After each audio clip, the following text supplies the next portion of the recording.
ABC Listen. Podcasts, radio, news, music and more. Don't have enough time to stay across all the latest news?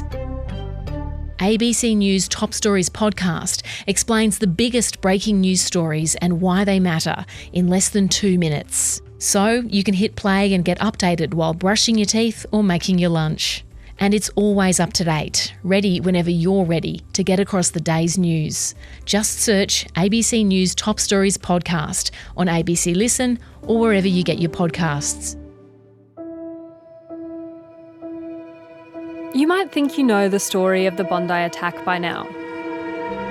How, on a summer evening, 2 men opened fire on a Jewish celebration by the beach, killing 15 people and fracturing a nation. But the story of that day began long before the first shots rang out. It traces back along the streets of Hyderabad, through the prisons of Iran, and across the Soviet Union, paths that crossed on this one day in Bondi. I'm Madison Connaughton. This is the first episode in a new series from Background Briefing. It's called The Road to Bondi. And just to let you know, it will include some descriptions of the attack. The reporter on this series is Josh Robertson. Hi, Josh. Hi, Madison. Lovely to hear your voice. Thank you, and likewise. So, you've been looking into the Bondi attack, Josh, and specifically how we got to that day. Where does the story begin? Okay, so I spent most of this summer investigating this Bondi terrorist attack. And that meant gathering all the information I could about the 2 men who committed the attack, Sajid and Navidid.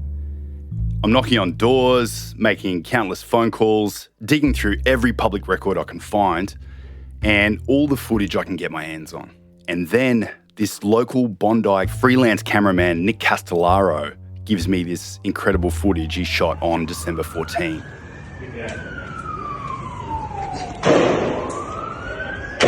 Are they gunshots? Yeah. Where is he? For the first time, I see the gunmen's faces up close. He's on the bridge, mate. He's on the bridge. I can see the expressions. I can see the mannerisms, the postures of these 2 men as they're carrying out this terrible massacre. They must reveal something about what's driving them. And it occurs to me to show this footage and everything else I've got to someone who can tell me what that might be. Hey, Andrew. Hey, Josh. Thank you. Good to see you. And you? Yes, well, Welcome. Cheers, thank you. I've got some things to show you.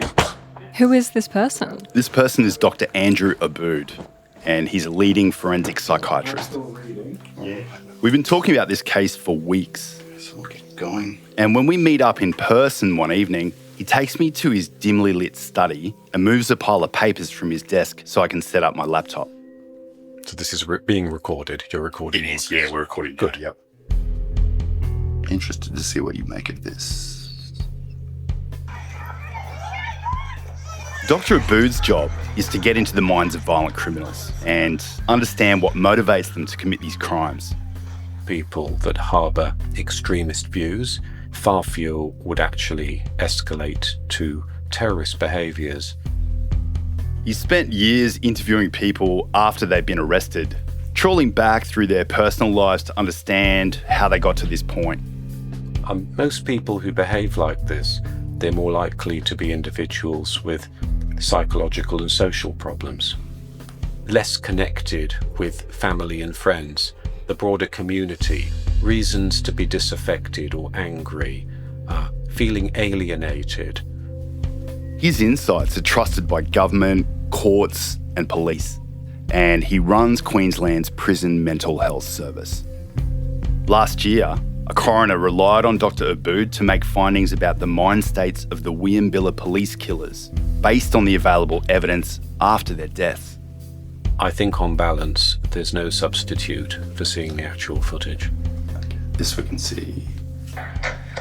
He rarely talks to media, but he's speaking to me in a private capacity.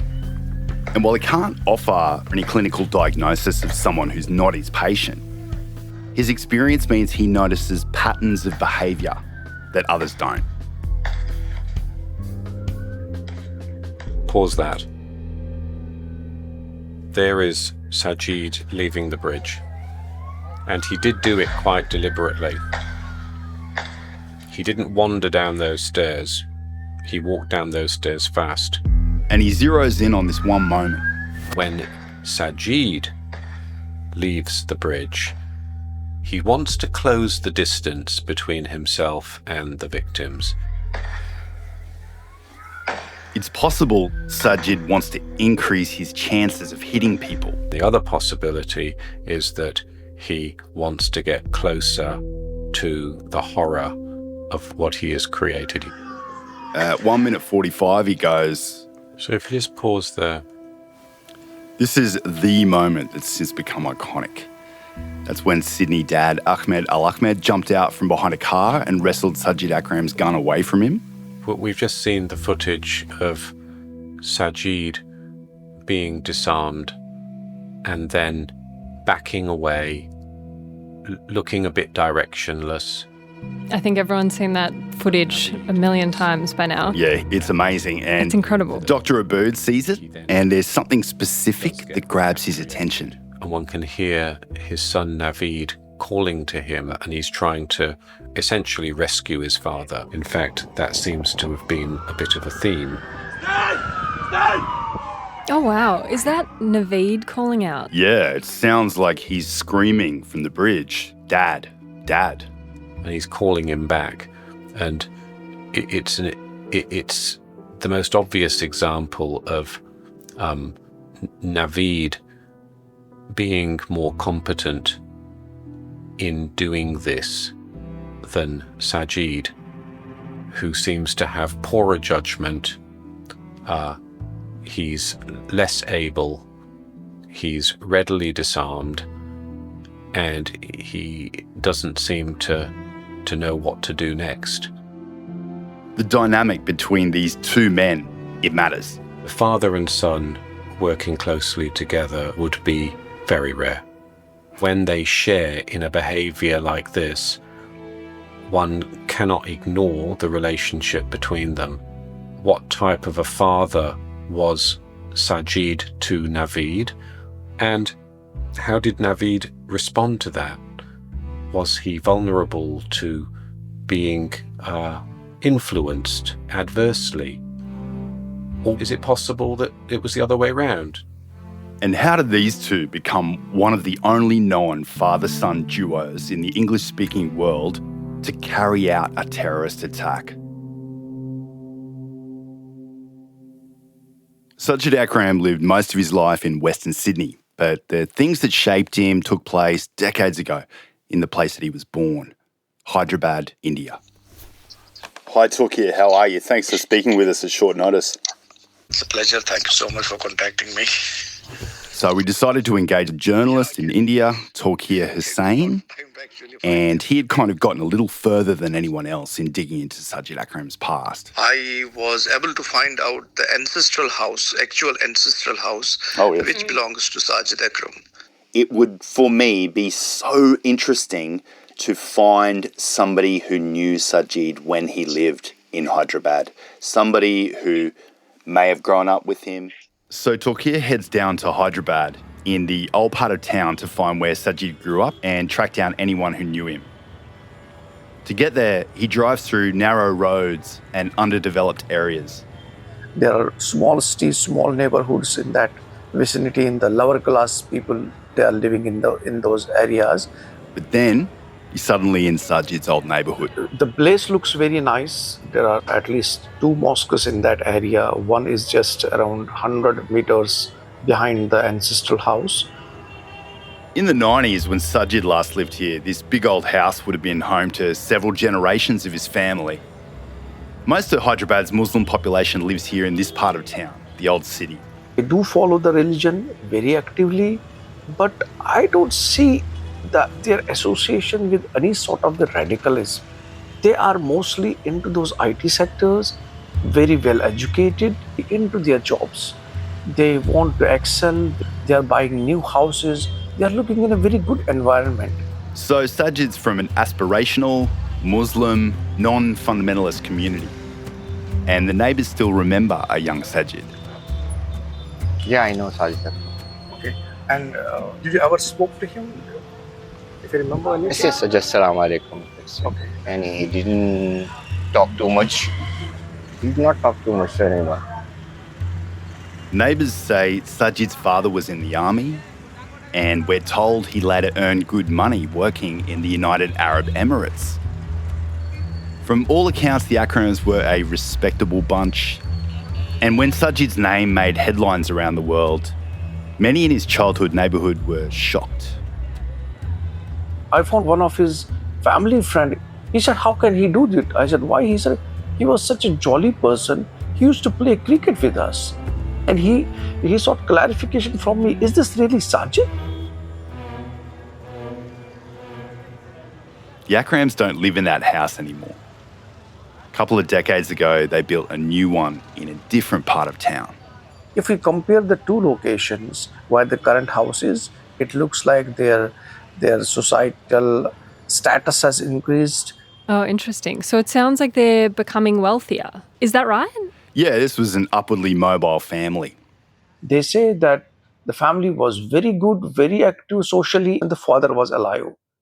I can classify them as a upper middle class. So there were no real red flags we could find that Sajid was extreme in his beliefs when he lived in India. He was a well-off kid who seemed destined for a comfortable life. He got a commerce degree from a mid-range Muslim college in Hyderabad. But Torkia told me that Sajid actually had a brother, an older brother, who was on a much more prestigious path. Prestigious path? What do you mean by that? Well, this brother, his name's Shahid, he actually studied medicine at the University of Hyderabad. Medical education is very, very expensive in India. The commerce is, I can say, 100 times cheaper. Shahid is a working doctor at the end of 1997. Within a year, his younger brother, Sajid, left the country, headed for Australia. From that point on, the brothers kept moving in different directions. Today, Sajid's brother is the head of their household in India, where their mother still lives. And when I mention what Torkia had found to Dr. Abood, it piques his interest. His father was a productive member of society, was quite ambitious, and both boys, himself and his older brother, went to university. What precipitated his decision to migrate? Was he trying to better himself? Was it possible that he was competing with his older brother? Was Torkia able to speak to the brother? Well, he found him. Sir, it is very important. You can just tell me what happened. Oh, he shut the door. Clearly, he didn't want to talk about his late brother. Soon after Sajid gets to Australia, he meets this woman. She's not Muslim, she's not Indian, she's an Australian Catholic. For legal reasons, we can't use her real name, so we'll call her Maria. She's crucial to his future because pretty soon they get married. And do we know what the reaction of his family was back in India to him marrying a Catholic Australian woman? Now, Torkia spoke to a neighbour. Some of the neighbors and some of the police officers confirmed to me that there was a resentment in the family about his being married to a Christian woman. Oh, interesting. So there was resentment in the family about Maria. Is there any indication that she converted to Islam? Well, there's no sign of that. The thing about her was that she was from a very strong Catholic family. Her parents were Italian migrants. The family lived in Strathfield in Sydney, and I tracked down their neighbours. Can you hear me okay? Yeah. Lorraine and Gary Groman. Our wonderful Italian neighbours, very tight-knit, would always supply food over the fence or at the front door and so on. Church rituals were a very big deal in their neighbours' lives. They were very proud of the fact that their children were going through these different ceremonies within the church. They remember watching young Maria the day of her confirmation. Yeah, and she was wearing the all in white, and we were all standing outside their house and we were talking and congratulating her. But Lorraine also remembers Maria wasn't like a worldly girl. I always sort of remember her sort of laughing and giggling and sort of being quite cute, but she was a soft girl. He mainly stuck with her family, her mother in particular. Yeah. She didn't have much confidence. So Maria comes from this very Catholic family who seem, really close to each other. Do we know how she and Sajid cross paths? We don't know how they met. In fact, I found out some of the people closest to Maria don't even know. Oh, that's interesting. But we do know within 2 years of Sajid arriving in Australia, they get married. And here's the thing. I'm told they eloped. So they got married secretly. How did her family react to that? Yeah, I was told it was really hurtful for her father in particular.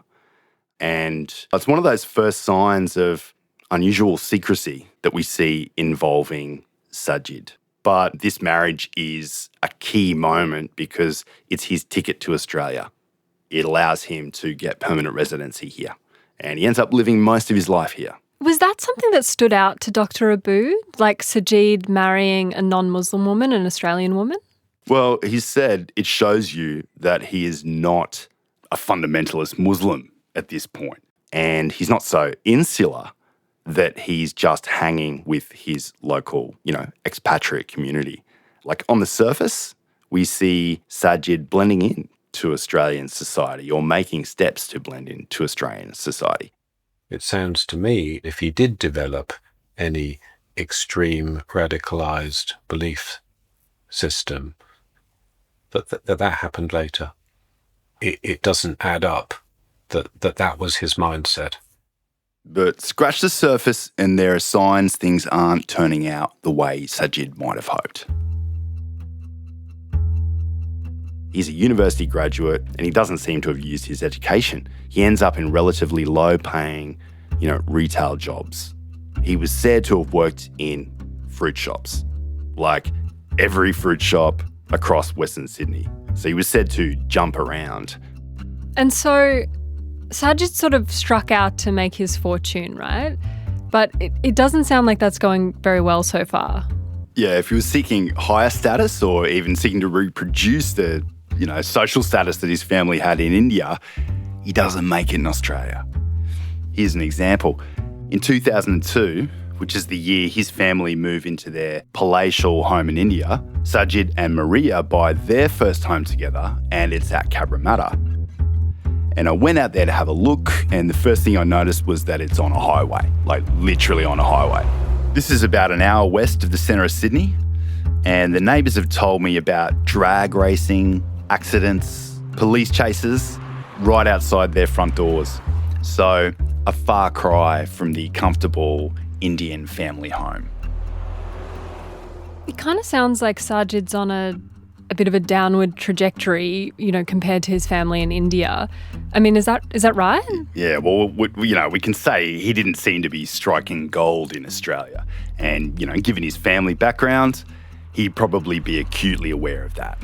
It sounds like you're doing a lot of legwork at this point to try and find out stuff about Sajid. Is there something that you found that you feel is the thing that really was a breakthrough for you, was something that helped make sense of this man? Yeah, there was a breakthrough moment. So, the struggle was to find somebody who actually knew him, who actually had a relationship over a period of time with the guy. Right, yep. The person who really knows him, or knew him as well as anybody could, was Maria. And she's not talking.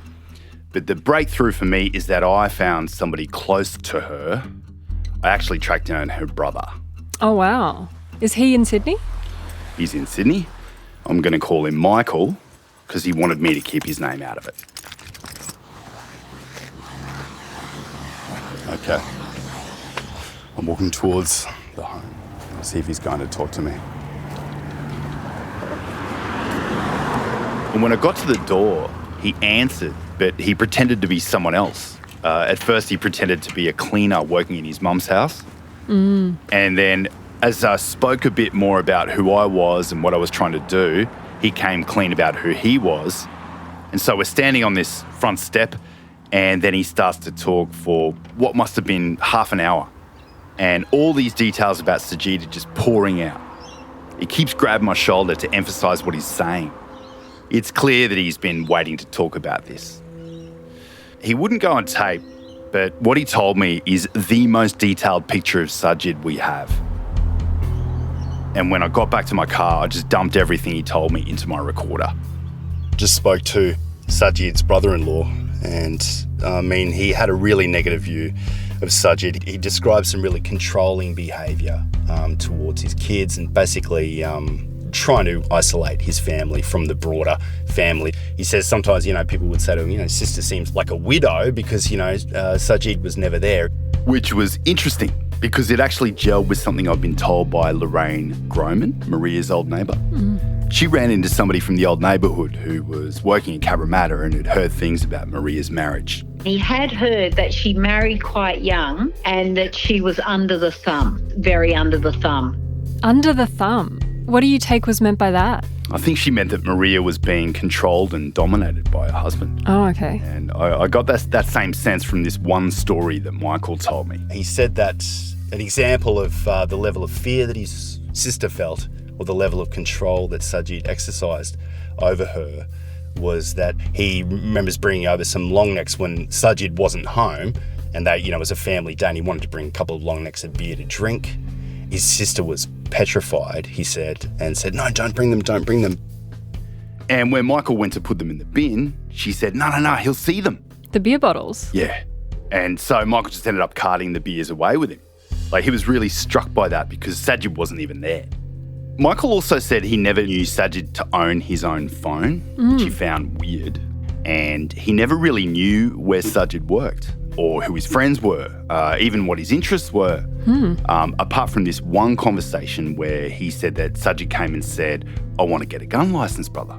He said that Sajid came to him and said, I want to get a gun license, brother. And he wondered why he wanted to do that, and he asked him, and Sajid said, I want to go hunting. And he was very sceptical and said, you're not a hunter. That feels significant. When was that? About 2010, but Sajid didn't pursue that at the time. When I saw Dr. Abood, I told him everything Michael said about Sajid's controlling behaviour. One always must wonder about what it is that we don't know, but there's arrows pointing in the direction of Sajid having what we would call narcissistic qualities. That type of individual is at the heart of it an insecure person who is looking to control what's going on around him, whether it's controlling his partner, controlling his children. And this could be a window into how Sajid raised his son, Navid. The insecure man can be very controlling of family and perhaps inspire within them to also be similarly secretive. So it seems there's this picture of Sajid that's forming, right? He's this secretive person. He's very controlling of his wife and kids. He's potentially resentful, angry because his life in Australia was on this downward trajectory, particularly when you compare him to his brother in India. But I remember Dr. Abood said at the start that the thing that really grabbed him was that father-son relationship at the centre of this crime. So, what do we know about Navid? Yeah, Navid's different from his father in some ways. About 6 years out from Bondi, he's working as a bricklayer with this guy, who I'll call William. He came across so innocent. He wanted to learn 100%. And he was starting early. He was there at 6 o'clock in the morning, and he was there to the end, and he would stay back and clean up. He saw me as probably as an older person, and he was respectful. As a teenager, he seems earnest, kind of eager to please, seems like he wants to belong. He was exposed to the trade and the Australian way of life. I saw Navid there, where he wanted to work. He wanted to be part of the team. He wanted to have a go. Where his father had sort of failed professionally, or may have seen himself as a failure professionally, Navid, who didn't follow his father to university, he's actually looking quite good. He could have got his bricklaying licence, then do a TAFE and get a builder's licence. He made the grade. He had the world at his feet. To me, Navid is straddling two worlds. On one side, there's his mum's very Catholic family, and on the other, there's his lonely, resentful, alienated Muslim dad. And at some point, it looks like he's tipped over into his dad's world. While Sajid didn't seem a particularly observant Muslim when he first got to Australia, by 2019, we know he's going to a local mosque in Cabramatta, and he's taking Navid, by then 17, along with him. There, Sajid introduces Navid to this guy who's a recruiter for a preaching group, and soon Navid hits the street. Assalamu alaikum, brothers. We're here at Bankstown Station, spreading dawah, doing the work of the Prophet, continuing the work of the Prophets. We're here to spread the message that Allah is one and Muhammad is the last messenger of Allah. Pause that.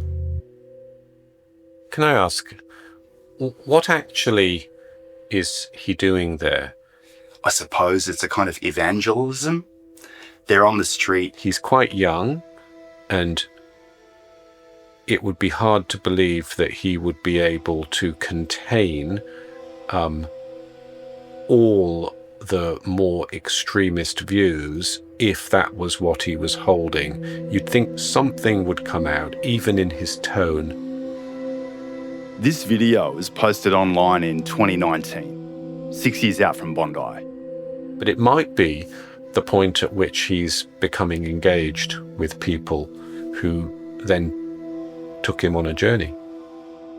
It's hard to tell exactly how or when Navid starts to radicalise, but by June that year, he's mingling with ISIS sympathisers.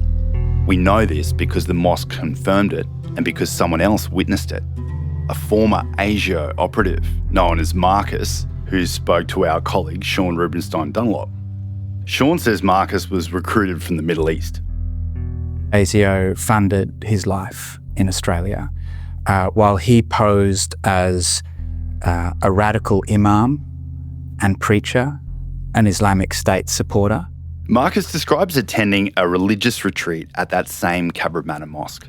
First time I raised a concern about Navid was during Ramadan 2019, as he was associated with ISIS supporters.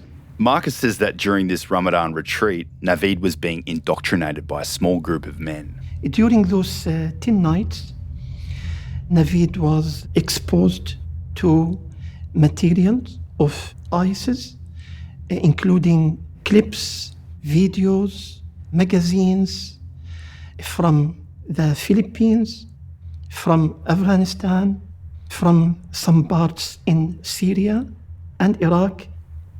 Yeah, I was eyewitness. The mosque says this group that Navid was with were strangers to the congregation, and at least one ISIS supporter was among them. It's unclear where Sajid was at that point, but the mosque confirmed he also attended the retreat and says he spent time with the group. When the group turned confrontational, the mosque threw the strangers out, and according to the mosque, Sajid and Navid never came back. ASIO strongly disputes Marcus's recollection and has described the former operative as unreliable and disgruntled, and said that he mistook Navid for someone else. Marcus denies all of this. So this retreat, this seems like a key moment. We know that Sajid and Navid have now come into the orbit of this group with some what sounds like pretty extreme views. Yeah, and it's significant because Navid coming into that circle, being associated with some of these ISIS supporters that end up getting raided and arrested by police, it's that brings him onto the radar of ASIO. What does that mean for Navid being on the radar of ASIO? So they investigated him for 6 months and they found no evidence that Navid was an ISIS supporter or was planning, considering or promoting any act of violence at the time. During that investigation into Navid, ASIO also interviewed his father and they found no signs that Sajid was radicalised either. And it's interesting because Sean says officials told him that Sajid promised ASIO his son would cut ties with extremists and ISIS supporters. But investigators are now looking at whether Sajid Akram was trying to pull the wool over their eyes. And investigators are now examining the possibility that Sajid Akram might have been radicalised by the time ASIO started its investigation. Marcus claims Sajid was furious, really upset that ASIO was investigating his son, that Sajid expressed his support for ISIS in that conversation, and according to Marcus, said if we can't do something for ISIS here, we should emigrate, travel abroad to join them. If Marcus is right, then Sajid could have played an active role in radicalising his son. So an isolated man, prone to secrecy, controlling, narcissistic, goes down a path where he is increasingly vulnerable, finds a cause, locks it in. And Andrew Abood, a forensic psychiatrist, says it's in character. If the father has narcissistic qualities, then he has an entitled sense of ownership over his son. He sees his son as an extension of himself, and he doesn't have a problem in taking his son on that same journey. Okay, so where are we now? We're 2020, right? So 5 years before Bondi. Yeah, that's right. Now, the thing that happens next is that once ASIO completes its investigation of Navidid, Sajid applies for a gun licence. How soon after? 2 months. But he doesn't get approved right away. Next few years are when ASIO's boss says the men went dark, so the details are a little sketchy. What we do know is that father and son, who'd previously gone to the mosque together, they start going to their local gun club together. Does Sajid have his gun licence by this point? No, and you don't need it to shoot at a gun club, but he does get his licence after a 3-year wait. And what that does is it gives him and Navid access to weapons they can use unsupervised. While that bond between father and son strengthens, the pair appear to detach from the rest of the family. How so? Well, media outlets have reported that Sajid had been homeless in the 6 months leading up to the attack, and that was because his marriage was falling apart. But when I asked Michael, Maria's brother, he didn't know anything about that. What we know is that in the year before Bondi, Sajid transfers his share of the family home to Maria. Right. And normally that kind of transaction indicates that there's been a marriage breakup. Navid's work colleagues have told other media that he spoke about his parents splitting up. What did Dr. Abood say about Sajid and Maria potentially separating? I'm just curious if he had any sense of how that would impact someone like Sajid. He doesn't know for sure, but it could have made a big impact. In a person who has narcissistic qualities, it'll cause an injury deep inside his psychological framework. It'll fracture him. It could in fact destabilise him. I went to see a guy who first met Sajid Akram when he was right in the midst of this downward spiral. Yep, this is it. His name is Jimmy. He's a chain-smoking Greek army veteran with a lemon tree in his backyard and a bit of carpet holding together the front panel of his four-wheel drive. You want a dog? You want a dog? Free. Oh, I live in Brisbane, so I'm flying back. I couldn't take it. Jimmy owns this remote farm with baby goats and lambs, 3 hours drive west of Sydney. Navid and Sajid Akram visited this property last year. They were taking up an offer he'd posted online for hunters to use the property for free as long as they promised to help with the pest control. You let people come onto your property to shoot. I want to draw the foxes. Those two men, you wanted them to shoot foxes on the property? Yeah. He said the younger man introduced the older man as his friend, not father and son. And did they tell you that they were father and son? Not tell me, father. Say friend. They said friends. So they lied to him. Why do you think they did that? So remember, this is months out from the Bondi attack. It could be that they wanted to hide details of their identity. Like they wanted to keep a low profile. And the only time the older man really spoke to Jimmy was when he wanted to shoot not pests, but pets. The farm dogs Jimmy was trying to give away to the RSPCA. The father tell me, you want to kill him right now? You want to kill him right now, your dogs? No. I feel sorry for the dog.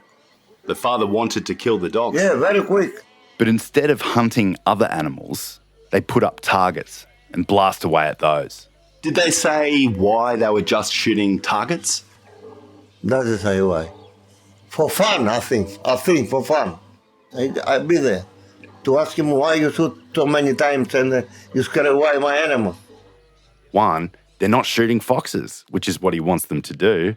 And two, they're shooting so much that they're scaring his animals away. Wow, so they've just got rounds and rounds and rounds of ammunition. Yeah, these are guys who are obviously planning something.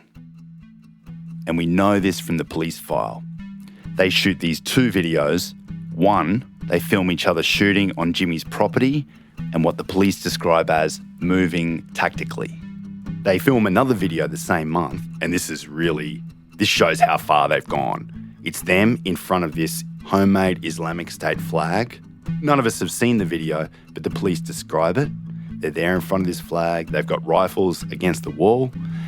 And Navid, he reads a passage of the Quran in Arabic, and then both of them speak in English. And the police say they refer to the Bondi attack and they justify it in terms of condemning the acts of Zionists. So now we're 2 months out from the attack? Yeah, 2 months out from Bondi, but it doesn't seem like they send these videos to anyone. Why not? Well, they may have had a wake-up call because they were on ASIO's radar, and another Islamic State supporter Navid knew had been busted sending messages about his plans to other people. So these guys are keeping everything in the vault. And Andrew Abood says this secrecy, it's Sajid and Navid Akram's superpower. The fact that they didn't leave an electronic footprint, the somewhat clandestine way that they went about preparation. If that is what happened, then that was how they succeeded. And that might have been underpinned by Sajid's natural tendency towards being very suspicious and not trusting people, and encouraging his son to do likewise. It strikes me that these 2 men are kind of uniquely positioned to pull off something like this.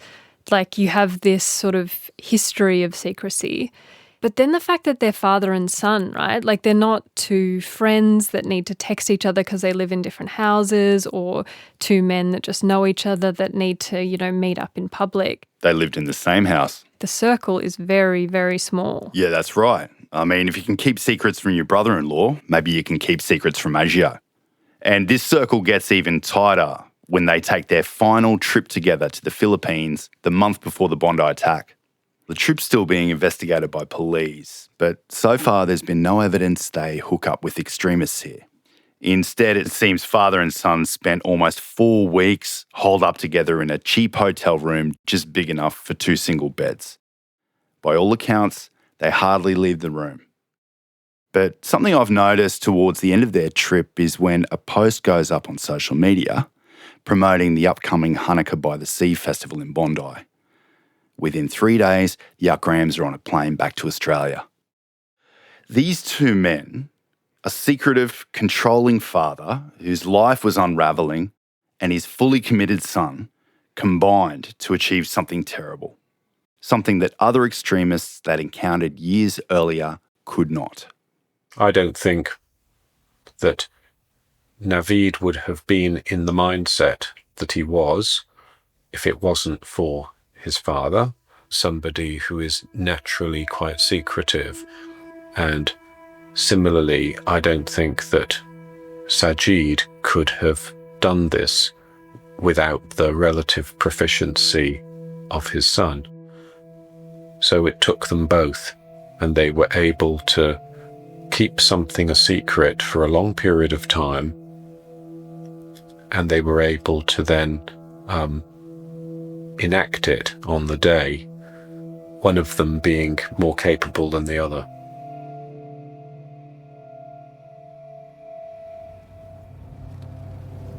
Okay, I've just driven down Sid Einfeld Drive. The main carriageway into Bondi. The road to Bondi is named after a Jewish Australian politician who helped make this country a safe haven for Holocaust survivors.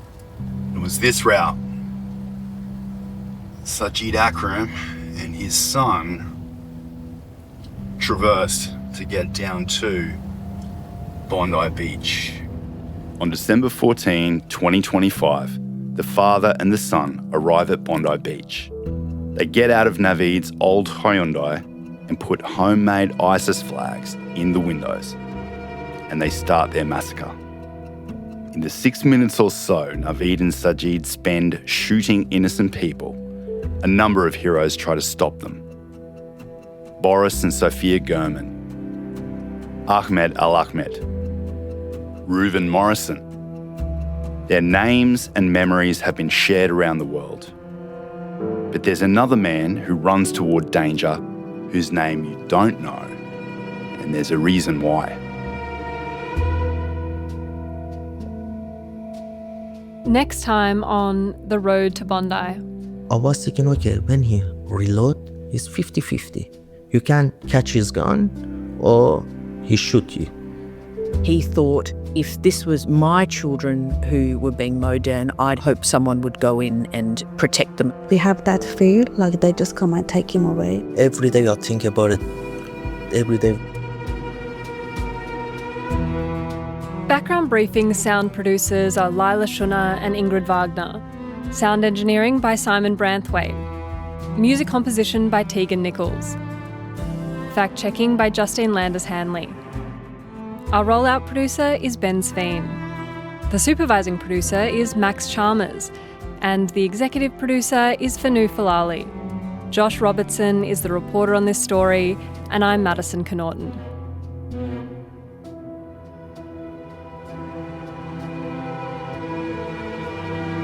To hear more episodes, search for the Background Briefing podcast on ABC Listen or wherever you find your podcasts. Thanks for listening.